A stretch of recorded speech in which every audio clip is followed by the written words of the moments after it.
जैसे अपनी जिंदगी के बारे में सोचिए। जब मैं कह रहा हूं अपनी, इसका मतलब मैं अपनी भी शामिल कर रहा हूं। मैं ये नहीं कहना चाह रहा कि मैं 30 मार्क खाऊं और आप 20 मार्क खाएं, बराबर ही हम सब लोग हैं, ठीक है। हम सबके जीवन का सामान्य तरीका क्या है कि हम सबके कुछ लोग दोस्त हैं, कुछ दुश्मन हैं। और दोस्त और दुश्मन स्थायी नहीं है। जो आज दोस्त है कल को दुश्मन हो सकता है, और जो परसों दुश्मन था आज पक्का दोस्त भी हो सकता है। और ऐसा जीवन में होता रहता है कि 4 दिन आप जिसके साथ इतने अच्छे दोस्त थे, उसके बिना खाना नहीं खाते थे, आज अगर मिल जाए उसे खाने में जहर मिला दें आप, क्योंकि ऐसा संबंध बिगड़ चुका आपका उसके साथ, और पहले खराब था, अब दोस्ती हो गई किसी से, ये भी होता ही है। तो हम सब क्या करते हैं, जीवन जी रहे हैं, बहुत सारे लोग जीवन जी रहे हैं। कुछ के साथ हमारा मन मेल खाता है, कुछ के साथ नहीं खाता है, और बाकी हमारे लिए नॉन एग्जिस्टेंट है, उनसे हमें फर्क ही नहीं पड़ता। कोई है तो है, हमें क्या फर्क पड़ेगा। तो कुछ के साथ अच्छे भाव, कुछ के साथ बुरे भाव, इसी तरह चलते रहते हैं। इसी को जीना कहते हैं। और जिस ज्ञान नहीं चल रहा है, सुनो पूरी बात को, मुझे लगा कोई बोला सही बात है ना।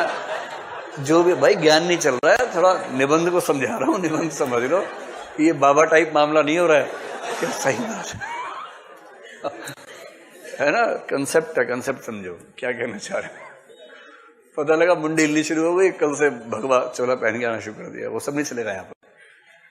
तो वो कह रहे हैं कि ये जो सारा चलता है भावनाओं के क्षेत्र में, सहयोग और असहयोग वाला मामला, ये जिस भूगोल में चलता है उसी को हम जगत कह देते हैं, संसार कह देते हैं। और संसार में हर प्राणी की स्थिति यही है। अब वो कह रहे हैं कि दिक्कत यह है कि जब तक हमारी चेतना निम्न स्तर पे है, तब तक हम अपने आप को सबसे भिन्न मानते हैं, पृथक, मैं, अहम का भाव। ये ईगोइज्म जो है, ये बच्चों में बहुत ज्यादा होता है, बाद में धीरे धीरे कम होता है, लेकिन तब भी रहता है।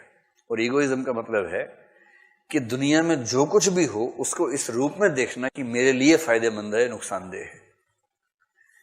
जैसे बरसात का मौसम आया, अब डेंगू का सीजन आएगा, और कोई डॉक्टर बहुत खुश है, कह रहे डॉक्टर साहब बधाई हो, डेंगू आ रहा है, टीवी पे खबर आई 2 केस आ गए हैं, बस बस अब अगले 2 महीने जम के काम कर लो, फिर साल भर ऐश करना। अगर किसी डॉक्टर को डेंगू होने के नाम से खुशी होने लगे, तो इसका मतलब है कि अपना स्वार्थ इतना हावी हो चुका है कि उसे इस बात से फर्क नहीं पड़ता कि उसके स्वार्थ के लिए कितने लोगों की जिंदगी खतरे में पड़ गई।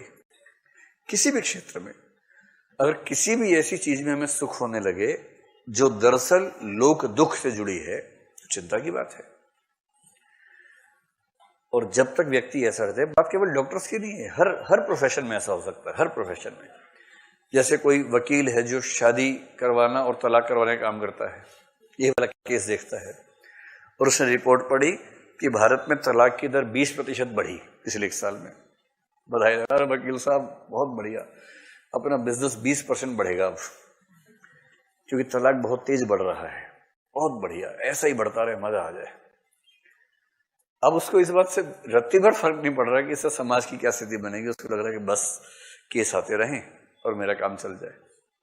किसी भी व्यवसाय में, किसी भी जीवन में, जैसे विद्यार्थी जीवन में ही आपको कंपटीशन एक व्यक्ति से है, एग्जाम के 1 दिन पहले उससे एक्सीडेंट हो गया, अगर भगवान ही चाहता है कि मैं टॉप करूं,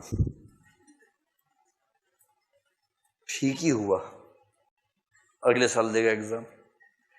अगर मन में ऐसे भाव आने लग जाते हैं, या जिससे आपको कंपटीशन है उसकी मौत होगी, बाई चांस मौत हो गई, और आपके मन में अगर खुशी का भाव आ गया इस बात को लेकर, 1 सेकंड के लिए भी अगर आ गया, तो शुक्ल जी उसी और संकेत कर रहे हैं कि इस संघर्ष में हम लोग खुद को दुनिया से अलग समझते हैं, एकदम पृथक अनुभूति कि मैं हूं, और इस पूरी दुनिया की हर घटना की व्याख्या मैं इस हिसाब से करूंगा कि मेरे फायदे में है या मेरे नुकसान में है।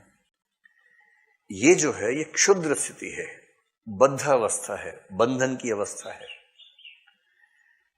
लेकिन जब व्यक्ति इन चीजों से मुक्त हो जाता है, मैं के भाव से मुक्त होकर यह महसूस करने लगता है कि इस संपूर्ण जगत के अनंत हिस्सों में एक हिस्सा मैं भी हूं, कोई पृथक सत्ता नहीं है, संसार के एक अंश के रूप में मैं हूं।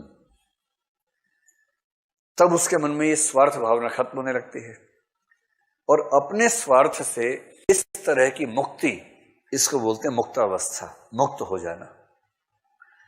तो मुक्ति दरअसल किस चीज से मुक्ति है? अपने स्वार्थ से, अपने संकुचित क्षुद्र हितों से मुक्ति है, उसको बोलते हैं मुक्तावस्था। आत्मा की मुक्तावस्था को कहते हैं मोक्ष।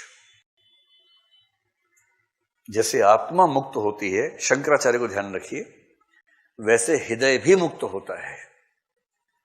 आत्मा की मुक्तावस्था होती होगी ज्ञान मार्ग से, जैसे शंकराचार्य करवा रहे थे, पर हृदय की जो मुक्ति होती है वो उस तरीके से नहीं होगी। वो कैसे होगी? हृदय की इसी मुक्ति के लिए हमारी वाणी जो शब्द विधान करती आई है उसे कविता कहते हैं।